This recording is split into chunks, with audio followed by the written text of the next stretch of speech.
शक्ति के जर्नी में आप सभी का स्वागत करती हूँ। आप सभी को मेरा प्रणाम। ट्विन फ्लेम जर्नी में एंसेस्टर्स कर्स एक बहुत बड़ा ब्लॉकेज होता है, जो कि रीयूनियन का ब्लॉकेज है। जिसका भी एंसेस्टर कर्स होता है उनका रीयूनियन नहीं हो पाता और उनके जर्नी में बहुत सारे ऑब्स्टिकल्स आते रहते हैं। उनके लाइफ में बहुत सारे प्रॉब्लम्स आते हैं। वो कितना भी कोशिश करे वो अपनी लाइफ में बैलेंस नहीं ला पाते। उनकी फैमिली में भी कुछ सही नहीं रहता। एंसेस्टर्स कर्स, पितृदोष, ये एक बहुत बड़ा दोष है। हमारे हिंदू ग्रंथों में इसको लेकर कहा गया है कि जिस घर में एंसेस्टर्स कर्स है यानी पितृदोष होता है, उस घर में लक्ष्मी की कृपा कभी नहीं होती। और इस भौतिक संसार में रहने के लिए, जीने के लिए लक्ष्मी की कृपा अनिवार्य है। लक्ष्मी केवल धन की देवी नहीं है। अधिकतर लोग लक्ष्मी को धन की देवी ही समझते, बट लक्ष्मी देवी धन के साथ साथ सुख, शांति, समृद्धि, आरोग्य, ऐश्वर्य सब वही प्रदान करती है। मतलब कि इस संसार में जीने के लिए जो कुछ भी आवश्यकता है वो हमें लक्ष्मी देवी से ही प्राप्त होता है। बट पितृदोष हो जिस घर में, उन पर लक्ष्मी देवी की कृपा नहीं रहती, उनका प्रोग्रेस नहीं होता। शास्त्रों में ये भी कहा गया है कि जिस घर में पितृदोष होता है, जिनके एंसेस्टर्स प्रसन्न नहीं होते या उन्हें मोक्ष नहीं प्राप्त होता, उन व्यक्तियों से ईश्वर प्रसन्न नहीं होते। वो चाहे कितना भी पूजा पाठ कर लें, यानी कि सर्वप्रधान पितृ को रखा गया है।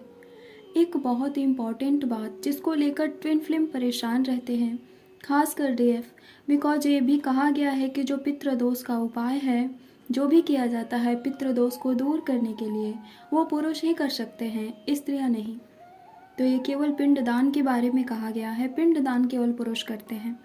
बट बात अगर ट्विन फ्लेम की हो तो यहाँ सब अलग है।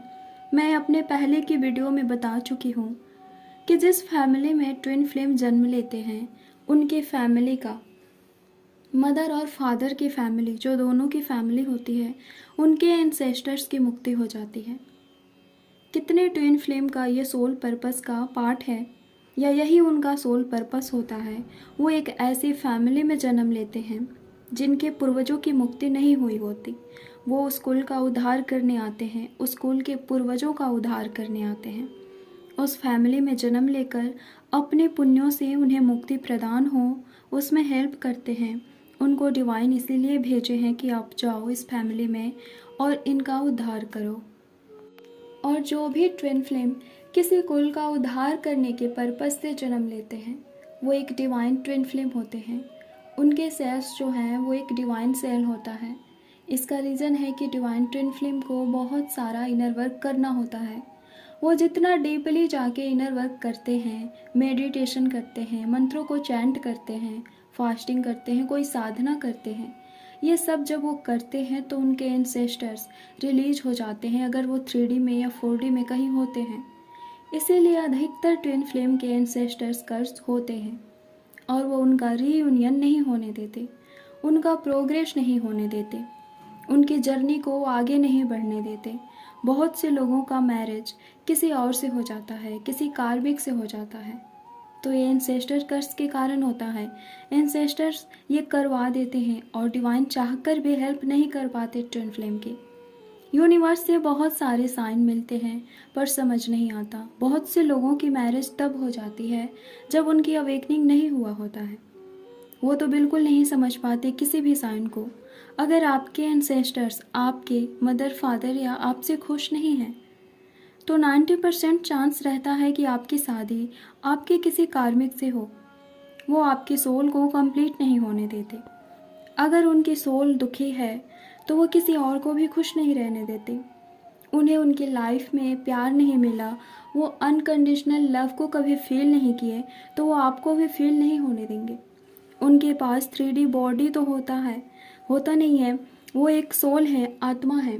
और आत्माएं क्या करती हैं, उनके सोल की जो एनर्जी है, जो फ्रिक्वेंसी होती है उनके सोल की, या वो सोल किसी भी पावर के अंडर में हो, सोल को निगेटिव पावर जो होते हैं वो अपने अंडर में ले लेती है, कंट्रोल में ले लेती है। अगर कोई सोल 3D में फंसी हुई है तो वो पावर जो है वो अपने थ्रू उनसे काम करवाती है। तो एंसेस्टर्स कर्स एक बहुत बड़ा रोल प्ले करता है ट्विन फ्लेम की जर्नी में, उनकी लाइफ में।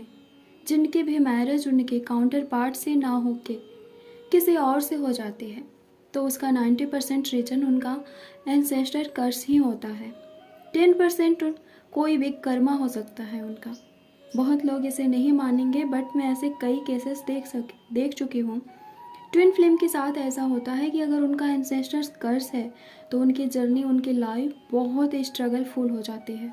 एक एक करके कार्मिक उनके लाइफ में आते, उन्हें परेशान करते, या डीएफ है तो उनके डीएम थर्ड पार्टी में चले जाते हैं, डीएम की मैरिज किसी अदर पर्सन से हो जाती। ठीक उसके अपोजिट, अगर आपका एंसेस्टर्स कर्स नहीं है या आप हील कर लेते हैं तो आपके एंसेस्टर्स आपकी जर्नी में आपकी बहुत हेल्प करते हैं। जो निगेटिव पर्सन आपके लाइफ में आता है उसको वो दूर कर देते, आपको गाइडेंस देते हैं, आपका रीयूनियन कैसे होगा आपको ये बताते। तो ट्विन फ्लेम की जर्नी में एंसेस्टर्स कर्स को रिलीज होना बहुत इम्पॉर्टेंट है। डिवाइन कितना भी आपका साथ दे, आपको गाइडेंस दे, आपकी मदद करे, अगर आपका एंसेस्टर्स कर्स है तो आपके साथ कुछ सही नहीं हो पाएगा। ट्विन फ्लेम का जो एंसेस्टर्स कर्स है वो प्रेजेंट लाइफ, प्रेजेंट फैमिली से ही नहीं होता। केवल ट्विन फ्लेम एक ओल्ड सोल होते हैं, ये सभी को पता है। और उनके पास्ट लाइफ के भी एंसेस्टर्स कर्स होते हैं। वो अपने पास्ट लाइफ में जिस फैमिली में थे उस फैमिली के एंसेस्टर्स रिलीज नहीं हुए किसी रीज़न से, तो उनका एंसेस्टर्स कर्स होता है। उनकी जिम्मेदारी होती है कि वो उनको रिलीज करें। वो उनके एंसेस्टर्स किसी भी प्लेनेट में हो, 3D में या 4D में कहीं फंसे हुए हैं, तो ये उनकी रिस्पॉन्सिबिलिटी है कि ट्विन फ्लेम अपने पास्ट लाइफ के भी एंसेस्टर्स को रिलीज करें, यहाँ से उन्हें 5D में शिफ्ट करवाएं। अब बहुत लोग ये कहेंगे कि मैंने तो कहा कि एक ट्विन फ्लेम के जिस फैमिली में जन्म लेते हैं उनके एंसेस्टर्स को मोक्ष प्राप्त होता है, तो ये कैसे हुआ कि उनके पास्ट लाइफ के एंसेस्टर्स कर्स होते हैं, वो रिलीज नहीं हो पाते। तो आप चाहे जितने भी जन्म लो, आप जब तक खुद की हीलिंग नहीं करते, मेडिटेशन नहीं करते, आपकी अवेकनिंग नहीं हो जाती, तब तक आपके एंसेस्टर्स को मोक्ष नहीं मिलता। आपके हीलिंग करने के थ्रू ही, आपके हीलिंग करने की वजह से, इनर वर्क जो भी करते हैं आप, उसकी वजह से ही उन्हें मोक्ष प्राप्त होता है। आप कैसे जानेंगे कि आपका भी एंसेस्टर्स कर्स है? अब एंसेस्टर्स कर्स की कुछ सिम्टम्स होते हैं। अगर आप एक ट्विन फ्लेम हैं तो आपको कुछ साइन और सिम्टम्स मिलते हैं। आपके एंसेस्टर्स आपको खुद साइन देते हैं, सिम्टम्स देते हैं, यूनिवर्स भी देते हैं, बट एंसेस्टर्स खुद बताते हैं कि आपका एंसेस्टर्स कर्स है। एंसेस्टर्स कर्स क्या है, सिम्टम्स क्या है इसके, और एंसेस्टर्स कर्स को हील कैसे करते हैं, ये मैं नेक्स्ट वीडियो में बताऊंगी। धन्यवाद। ओम नमः शिवाय। ओम शांति।